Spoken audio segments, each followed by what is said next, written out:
আসসালামু আলাইকুম। সবাই কেমন আছেন? আশা করি ভালো।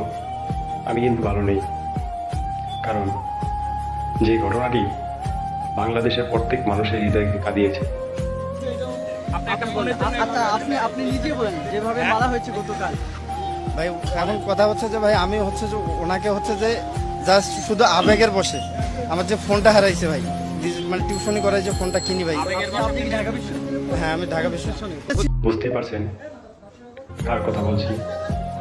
সেই তো ভাবছ বাংলাদেশে এক নতুন ইতিহাসের সাক্ষী হয়ে থাকবে। ইতিহাসের পাতা স্বর্ণাক্ষরে লেখা থাকবে।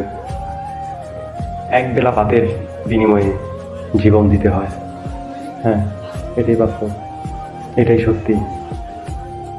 একটা জাতি কতটুক বর্বর হলে, কতটুক নিষ্ঠুর হলে এভাবে একটি মানুষকে আঘাত করতে পারে। এই তোফাজ্জল 2015 সালে তার বাবাকে হারায়। বাবা শোক কেটে না উঠতেই 2019 সালে তার মাকে হারায়। শেষ সম্বল হিসেবে ছিল তার বড় ভাই। 2023 সালে তার বড় ভাইকেও হারায়।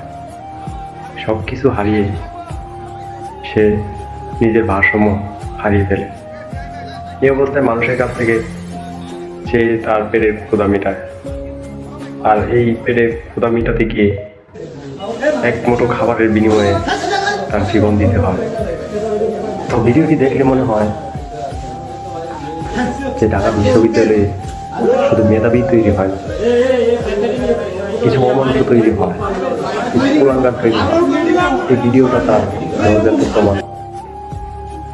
আমি এদের দৃষ্টান্তমূলক শাস্তি দাবি করছি, যাতে করে পরবর্তীতে এরকম ধরনের অপরাধ করার আগে যে কোনো ব্যক্তি একবার হলেও ভাবে। ভিডিওটি যদি ভালো লাগে তাহলে শেয়ার করে দেবেন, চ্যানেলটি সাবস্ক্রাইব করবেন।